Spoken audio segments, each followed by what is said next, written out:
C'est une histoire écrite au fil des routes et des voyages. Depuis des siècles, des femmes, des hommes sont arrivés sur le territoire français, venus d'ailleurs, de l'autre côté des mers, des fleuves ou des montagnes, franchissant des frontières aux contours souvent incertains. Certains n'étaient que de passage. D'autres sont restés quelque temps avant de repartir. D'autres encore se sont installés durablement. Ces migrations sont souvent de proximité et rencontrent sur leur chemin les migrants de l'intérieur.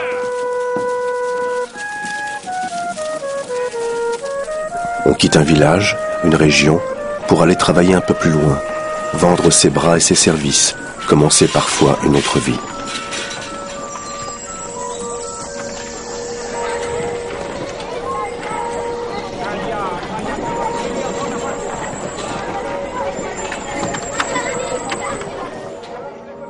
Dès le Moyen-Âge, la France accueille des théologiens comme Thomas d'Aquin, des marchands et des banquiers venus d'Italie, d'Allemagne ou des Flandres. Les rois savent s'entourer de conseillers et de ministres étrangers, comme Mazarin ou Necker. Parfois, la diplomatie exige de se tourner vers l'Europe pour sceller les mariages princiers. Les étrangers sont indispensables dans l'armée et le négoce. Les comédiens italiens, les plus grands peintres de la Renaissance, des musiciens comme Lully et Gluck, des philosophes, tous participent à l'élan culturel.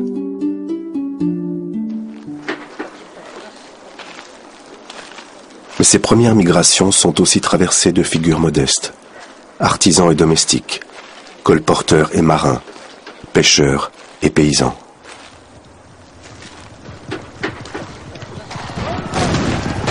La fin du XVIIIe siècle semble marquer un tournant. La Révolution fonde une nouvelle conception de la nation et distingue désormais celui qui est étranger de celui qui est citoyen. Elle proclame l'égalité de tous et accorde la qualité de Français à ceux qui sont nés sur son sol. L'État-nation se dessine petit à petit, tandis que s'annoncent d'autres révolutions qui vont mettre en mouvement les peuples européens.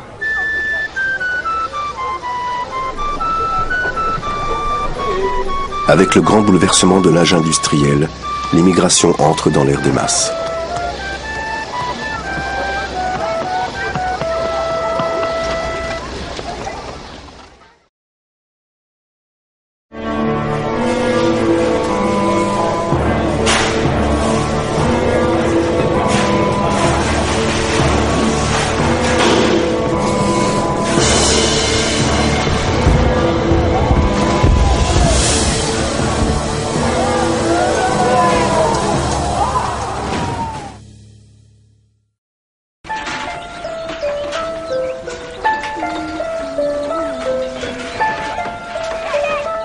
Dès la première moitié du XIXe siècle, les besoins de l'agriculture, de la mine et de l'industrie naissante attirent vers la France de nombreux migrants.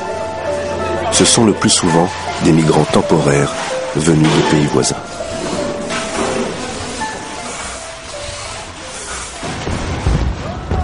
En Europe, c'est le temps des révolutions. Libéraux et démocrates se soulèvent contre les monarchies, au nom du droit des peuples à disposer d'eux-mêmes. La France rayonne comme une terre de liberté et attire les bannis de toute l'Europe.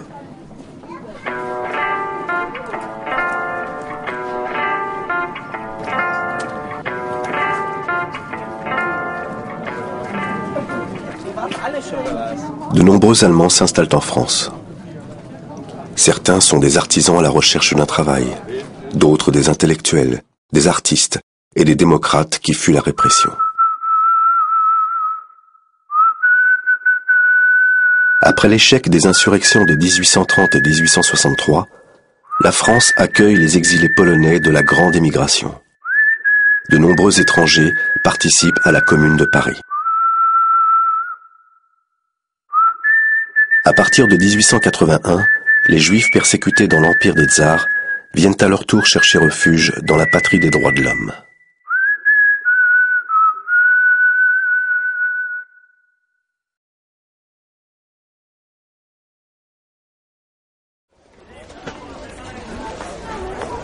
Ces réfugiés viennent grossir les rangs de l'immigration du travail, qui accompagne la révolution industrielle. Depuis plusieurs décennies, les Anglais participent au développement de l'industrie textile, des chantiers navals et des chemins de fer. Italiens, Suisses, Allemands, Espagnols et Belges passent aussi la frontière pour chercher de l'embauche en France. En 1866, les Belges sont les plus nombreux. On les trouve surtout dans l'industrie textile et les mines du Nord. Ils fournissent également d'importants contingents de saisonniers agricoles. Au lendemain de la guerre de 1870, l'immigration augmente encore. En 1881, 1 million d'étrangers, hommes et femmes, vivent en France, soit près de 3% de la population.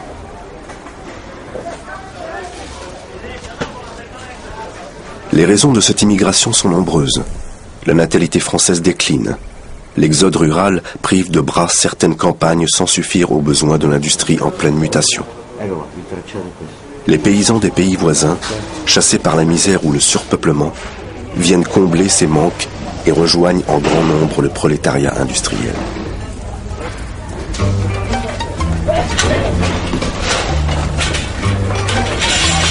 À partir de 1900, les Italiens forment le groupe national le plus important. Des industries marseillaises aux chantiers parisiens, de la sidérurgie lorraine aux campagnes, ils occupent les postes les plus durs et les plus mal payés. Des chaînes migratoires se mettent en place, entre le village d'origine et la région d'installation. À Marseille et en Lorraine, les Italiens participent à la naissance du mouvement ouvrier.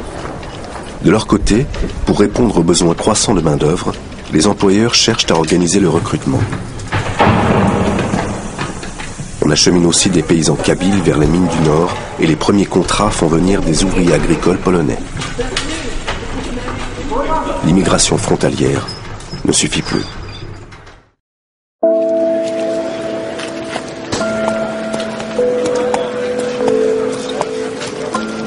Pour répondre à cette forte présence étrangère, la Troisième République adopte en 1889 une loi qui fixe pour l'avenir le Code de la nationalité. Elle impose la nationalité française dès leur naissance aux enfants d'étrangers nés en France d'un parent déjà né en France. Pour ceux dont les parents sont immigrés, c'est à leur majorité que la nationalité est attribuée, sauf s'ils y renoncent. Désormais, tous les hommes nés en France doivent faire leur service militaire. Par cette loi, on règle aussi en Algérie la question du déséquilibre croissant entre étrangers et nationaux.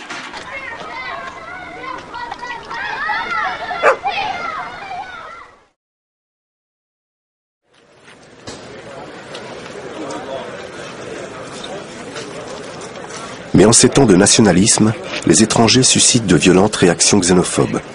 Les ouvriers français les accusent de concurrence déloyale. La population voit en eux des ennemis de la patrie ou des sauvages porteurs de maladies. Les violences physiques sont fréquentes en milieu ouvrier. Dans le Nord, on s'en prend aux Belges. À la fin du siècle, les Italiens sont les plus visés. Plus misérables, concurrents plus dangereux pour les ouvriers, terroristes anarchistes à l'occasion, ils sont victimes de plusieurs lynchages, comme à Aigues-Mortes en 1893.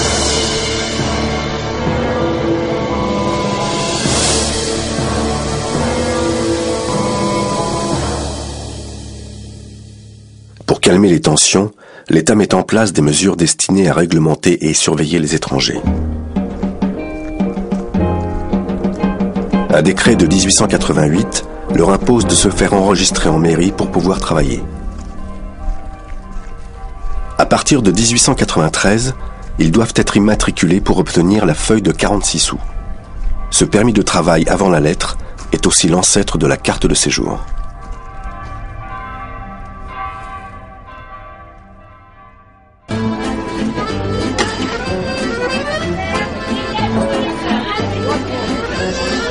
À la Belle Époque, la xénophobie s'atténue grâce au retour d'une bonne conjoncture. Les petites entreprises et les petits commerces tenus par des étrangers se multiplient. Le plein emploi facilite alors leur insertion dans la société française.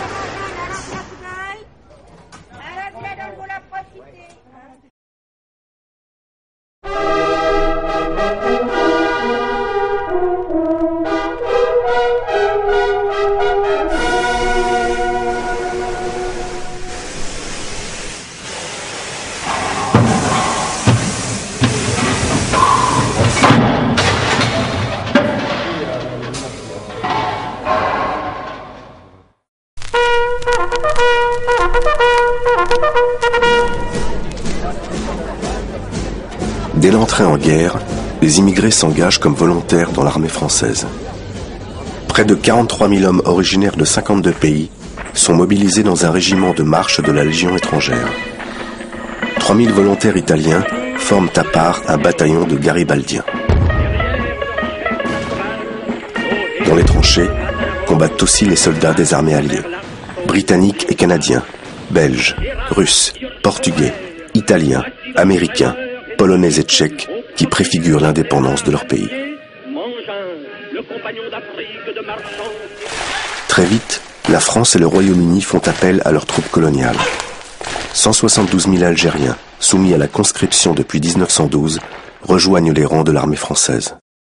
160 000 tirailleurs sénégalais sont aussi recrutés dans toute l'Afrique noire française et renforcés par des troupes venues d'Indochine, du Maroc, de Tunisie et de Madagascar.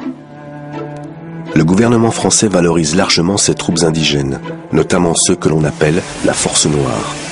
Les Français découvrent alors concrètement l'étendue de leur empire et les soldats coloniaux sont confrontés, pour la première fois, aux réalités de la métropole. Mais dans les colonies, les recrutements, d'abord volontaires, se font vite sous la contrainte. Ils provoquent partout des tensions et parfois des soulèvements, comme en Algérie ou en Haute-Volta, l'actuel Burkina Faso.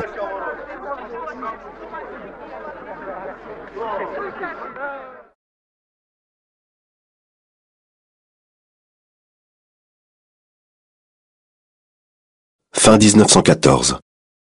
Pour répondre à l'effort de guerre, on utilise des milliers de réfugiés belges. Ils viennent renforcer le recrutement des femmes affectées dans des secteurs industriels nouveaux pour elles. Le gouvernement décide alors de faire venir des travailleurs de pays alliés ou neutres. L'immigration du travail entre alors dans l'ère du recrutement organisé.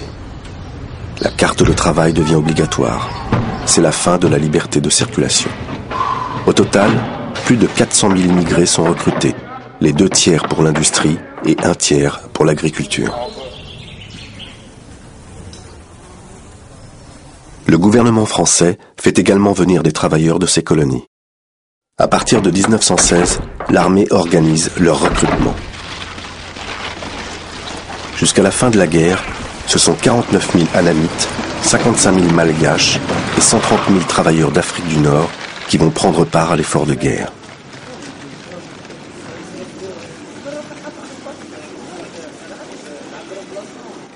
La France, le Royaume-Uni, l'Allemagne recrutent aussi de nombreux travailleurs chinois. Ils sont 140 000 au total sur le sol français.